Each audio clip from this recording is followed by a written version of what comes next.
இன்றைக்கி நம்ம இஃப்தாருக்கு சிம்பிளான டிஷ் தாங்க பண்ணியிருக்கோம். ஒரு ஜூஸு, அப்புறம் டின்னருக்கு ஏற்ற மாதிரி சேவை வேணும்னு கேட்டாங்க, அதனால் சேவை, அப்புறம் கொஞ்சம் ஃப்ரூட்ஸு. இதுதான் நான் அதுவும் இந்த குட்டீஸ்களை வச்சு செஞ்சு முடிக்கிறதுக்குள்ள படாத ஆயிடுச்சுங்க. நீங்களே பாருங்கள்.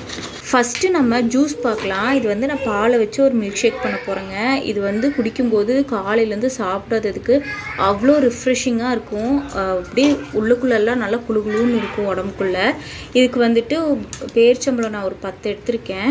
அதுக்கு மேலே இருக்கிற தோலையும் சீடையும் ரிமூவ் பண்ணிடுங்க. அம்மா நோன்பு திறக்கிறக்கெல்லாம் ரெடி பண்ணிட்டு இருக்கேன் செல்லம்.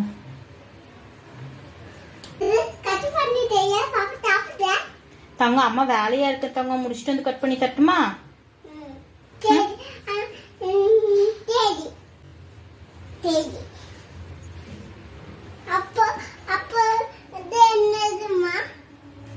அது பீட்ரூட்.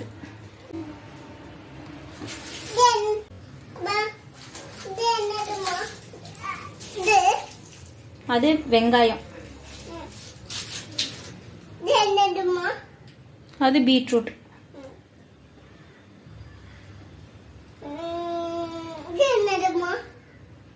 அது என்னது?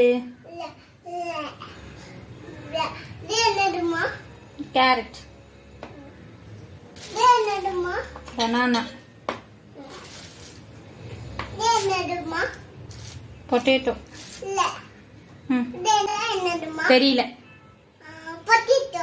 சரி ஓகே இப்ப நான் வேலை செய்யறேன். எல்லாரும் அந்த பக்கம் போங்க. அவகிட்ட பேசிட்டே எல்லா பேரிச்சம்பழத்துல இருக்கிற சீடும் எடுத்தாச்சு. போனவ மறுபடியும் வந்துட்டா கொஸ்டின் கேட்கறதுக்கு. இப்ப என்னத்தை எடுத்துட்டு வந்திருக்கான்னு தெரியல. பேரிச்சம்பழம். தள்ளிக்கோ.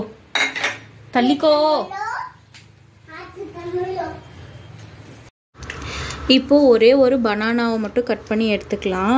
ஃப்ளேவர் வந்து சூப்பராக கிடைக்கும் இந்த பனானாவோட ஃப்ளேவர். நம்ம மத்தியானத்துக்கு மேலே தான் இந்த வேலையெல்லாம் செய்ய ஆரம்பிக்கிறோம். அப்படிங்கிறனால 2 பேர்த்தோட தொல்லை தாங்கவே முடியறதில்லை. அவனும் ஸ்கூல் விட்டு வந்துடுறான். இந்த வீட்டில் மட்டும்தான் இப்படியா, இல்லை உங்கள் வீட்லேயும் இந்த மாதிரியெல்லாம் நடக்குமான்னு சொல்லிட்டு எனக்கு கண்டிப்பாக யாராச்சும் சொல்லுங்கள். அதை தெரிஞ்சாச்சும் கொஞ்சம் ஆறுதல் பட்டுக்கிறேன். நான் மட்டும் அப்படி இல்லைன்னு. பனானா பேரிச்சம்பழத்தை ஜாரில் போட்டதுக்கப்புறமா 1 ஸ்பூன் கொக்கோ பவுடர் போட்டுக்கோங்க. இது ஆப்ஷனல் தான், வேணும்னா போட்டுக்கோங்க, இல்லைனா வேணாம். இந்த 3ஐயும் நல்லா அரைச்சி எடுத்துகிட்டு வந்துட்டு நான் ஒரு செம்பு பால் வச்சுருக்கேன். சில் பால் காய்ச்சி எடுத்து வச்சுருக்கேன். அதை வந்து பாதி மட்டும் கலந்து அரைச்சி எடுத்துகிட்டு வந்துக்கோங்க. அதுக்கப்புறம் நொங்கு. இது வந்து நேச்சுரல் ஜெல்லின்னு சொல்லுவேன் நான். நம்ம வந்து ஜெல்லியெல்லாம் புதுசாக செய்ய போகிறதில்ல. அதனால் இதையவே நம்ம ஜெல்லி மாதிரி கட் பண்ணி நம்ம உள்ளே மிக்ஸ் பண்ண போகிறோம். அதனால் இதுக்கு மேலே இருக்கிற தோலெல்லாம் ரிமூவ் பண்ணிவிட்டு ஒரு வாஷ் பண்ணி எடுத்துக்கோங்க. நம்ம வந்து இதை வந்து நல்லா கொத்து ஜெல்லி மாதிரியே நம்ம வந்துட்டு கட் பண்ண போகிறோம்.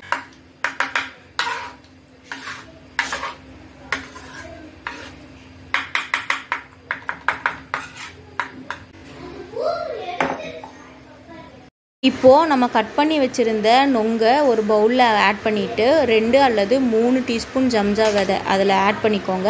அதுக்கப்புறம் உங்களுக்கு வேணும் அப்படின்னு சொன்னால் பிசின் ஒரு 2 ஸ்பூன் அதையும் ஆட் பண்ணிக்கோங்க. கடல் பாசின்னு சொல்லுவாங்க. அதுக்கப்புறம் நம்ம அரைச்சி எடுத்துகிட்டு வந்த மிக்ஸ் இருக்கு இல்லைங்களா, அதை வந்து கலந்து நல்லா சில்லுன்னு கலந்து ஃபுல்லாக எல்லாத்தையும் மிக்ஸ் பண்ணிவிட்டு சர்வ் பண்ணுங்கள். அவ்வளோ அட்டகாசமாக இருக்கும்.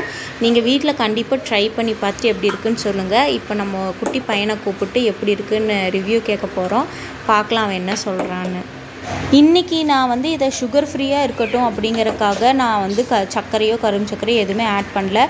உங்களுக்கு வந்து இனிப்பு கம்மியாக இருந்துச்சு அப்படின்னு சொன்னால் நீங்கள் வந்து கரும்பு சர்க்கரை ஆட் பண்ணிக்கோங்க. சைஃபுமா நீ வாங்க.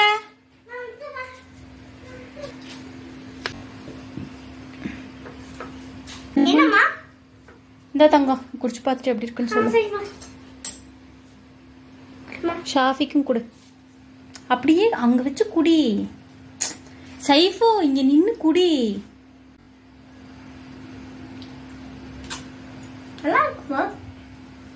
செய்தி எப்பவுமே நல்லாதாமா இருக்கும். அப்படியா? தேங்க்யூ. இங்க நான் குடிச்சு பாப்பா கொடு. சிந்தாதீங்க.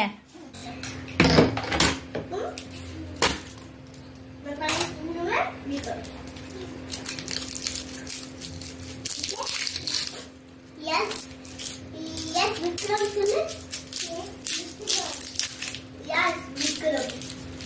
நீ விக்ரம், நான் விக்ரம். ஃப்ரெண்ட்ஸ்.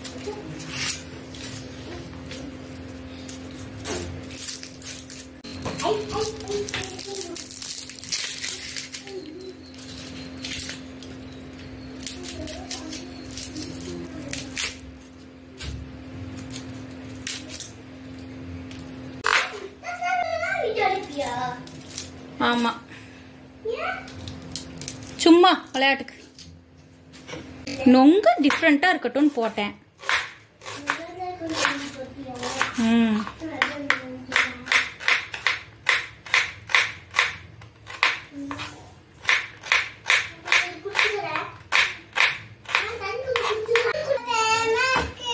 எதுக்கு?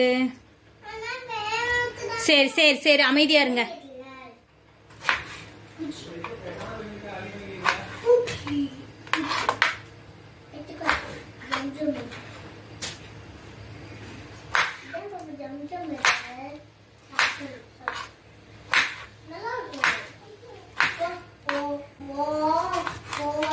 அடே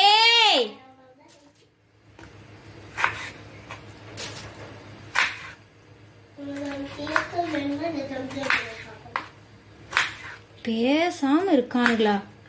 கொஞ்சம் கூட வாய் அமைதியாவே ஆமாட்டேங்குது.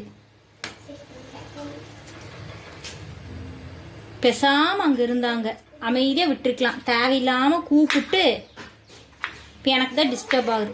சேவைக்கு தேவையான 2 பெரிய வெங்காயமும் 3 தக்காளியும் அறுத்து வச்சாச்சு. இப்போ வந்துட்டு நம்ம இன்ஸ்டண்ட்டாக கடையிலிருந்து தான் சேவை பேக்கெட் வாங்கிட்டு வந்திருக்கோம். அது வந்து 3 பேக்கெட் இன்னைக்கு வாங்கிட்டு வந்திருக்கு. இதைத்தான் நான் போட்டு செய்ய போகிறேங்க.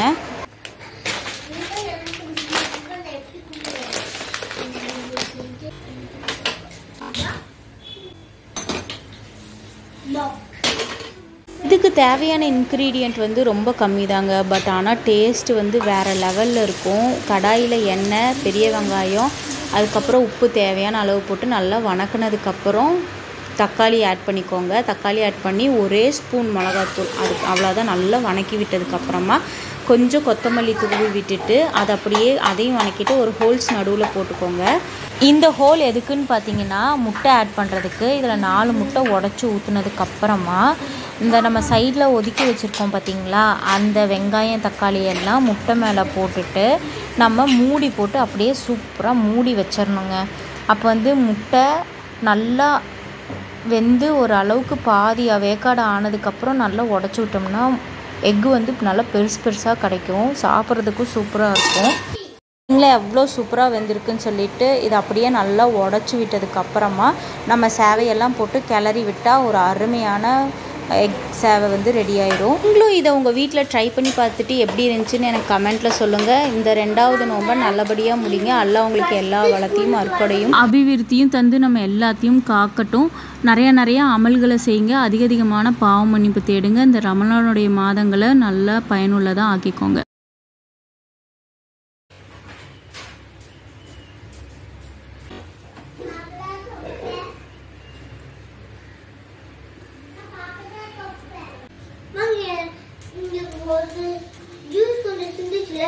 ஃபேன் போட்டு விட்டுருங்க. ஃபேன் போட்டு லைட் போடுங்க.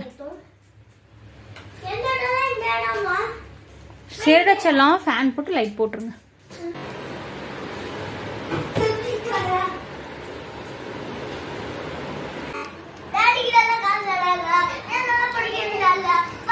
இப்படியா துவா கேக்குறதே? அமைதியா உட்கார்ந்து பொறுமையா அல்லாஹ் மனசை அமைதிப்படுத்திட்டு சமணங்கால் போட்டு உட்காருங்க.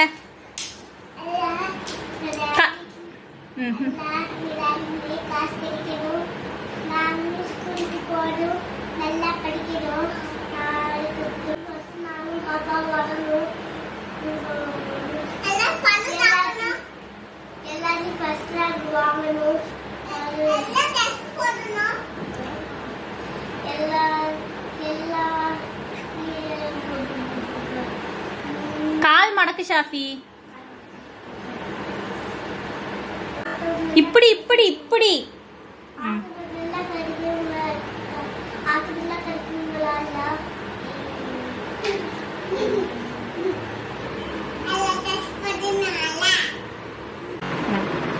கொண்டு போய் நீங்கள் உட்கார பக்கத்தில் வைங்க வைங்க வைங்க. வச்சுட்டு வாங்க. பாப்பாக்கு வேணுமா ஜூஸு? வேண்டாம். வேணாமா? வேணுமா வேணாமா? வேணாமா.